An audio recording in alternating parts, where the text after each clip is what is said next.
Hey guys, my name is Matumio, and today I wanted to take a look at the new Battlefield Hardline single-player campaign.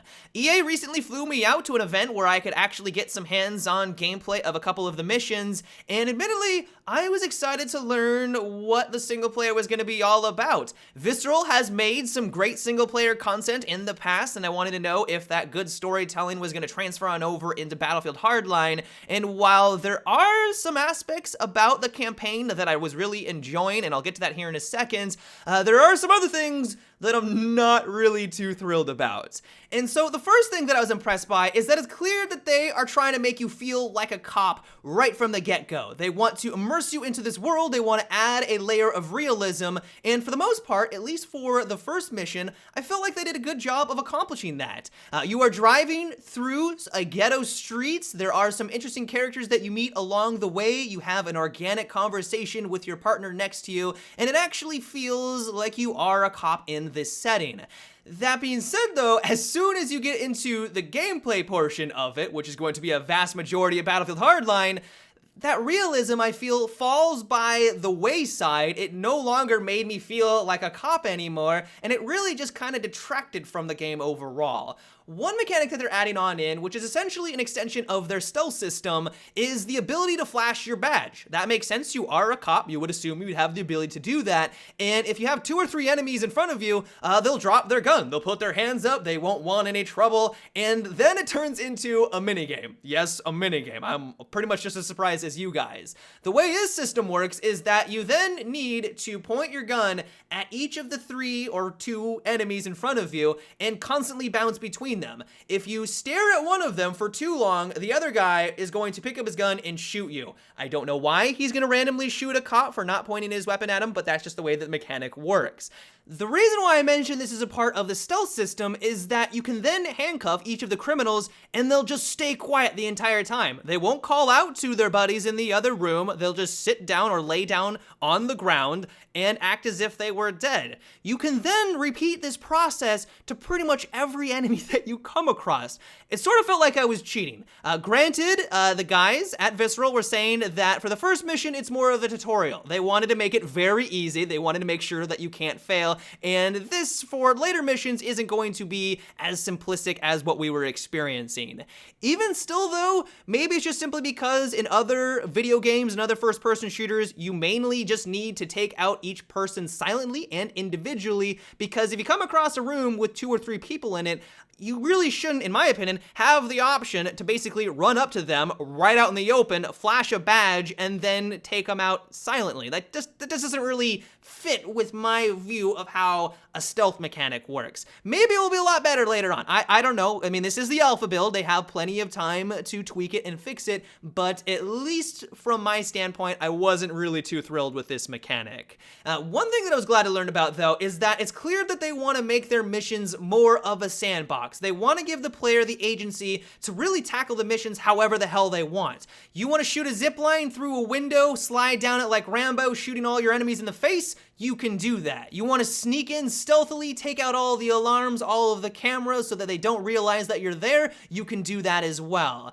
It really reminded me of the Far Cry series, where they give you loads of gadgets, plenty of different options on how to approach combat or take out these missions, and I really appreciated that about it. Like, I thought that that was a strong suit about the Battlefield Hardline campaign.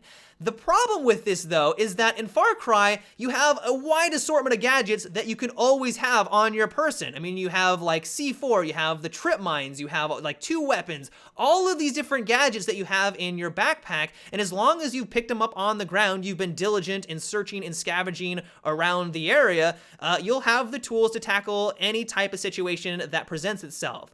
In Battlefield Hardline, though, they only give you 2 gadgets on your person at any given moment. You can use that zip line to get into a window that you normally wouldn't have access to, but then you have to think, all right, well, what's my other gadget going to be? Is it going to be the trip mines? Am I going to use C4 or the sabotage gadget? I really have to think about what other gadget I want to use, because as soon as I get into a confrontation that I didn't think about or I didn't plan for, I'm not gonna have those fun tools, that fun sandbox moment to deal with those situations. Maybe I'm just comparing apples and oranges here. Far Cry can be Far Cry and Battlefield Hardline can be Battlefield Hardline, but I felt the fact that they were going for a sandbox approach, but at the same time not allowing you to use a wide assortment of gadgets as when you actually get into the mission, I just felt like that detracted from the gameplay and the experience that they were going for. Another thing that broke the immersion for me is that there doesn't appear to be any consequences or a changing of the story depending on the actions that you're making through gameplay. We've already established that we are a cop, and when you enter a building that's full of criminals, you have a couple of options. You can go the stealthy route, making sure that no one dies to you. You can take them all out by handcuffing them, or you can go in there guns a-blazing and shoot all of them in the face. The latter doesn't happen very often in the real world. Like, you don't see many crime scenes where cops go in and kill 10 people. That just doesn't occur, like, ever. And while I realize that this is a video game, it is meant to be an exaggeration of reality. I mean, it's a Battlefield title. I expect there to be a shooting component of it, and I'm not even saying that they shouldn't have that in the game. I think it's fine for us to kill the criminals. It would be nice if our partner in the world was reacting based off our decisions and the gameplay itself. If you go in and shoot and kill everyone, it would be fantastic if your partner acknowledged that and was like, wow, I don't know how I feel about this. We just killed 10 of them. What's the department gonna think? You go through without having to kill anyone, you don't draw any blood. At the end of the round, how amazing would it be if your partner acknowledged that and said, wow, that was a mess. I can't believe we got out of that alive, let alone without having to kill a single soul. That right there is what I want to see way more often in video games, and especially in a AAA title like this, where your gameplay at least has some small impact on the world around you.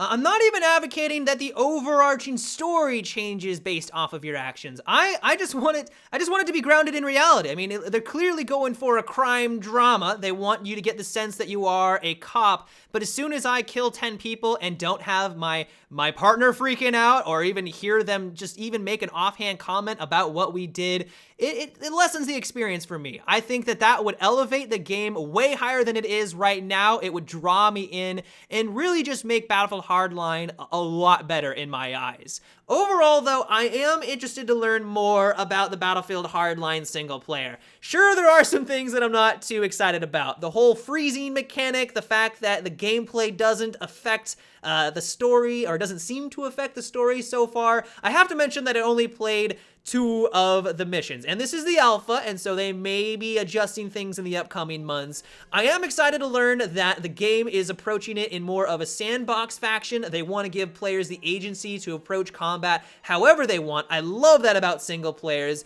and while I have no idea how the story is going to progress from start to finish, the fact that Visceral has a track record of at least having some fun single player stories, it does give me some hope. But yeah, guys, that is about it for today's preview of the Battlefield Hardline single player alpha. I hope you enjoyed. But until tomorrow, have a good one and take it easy.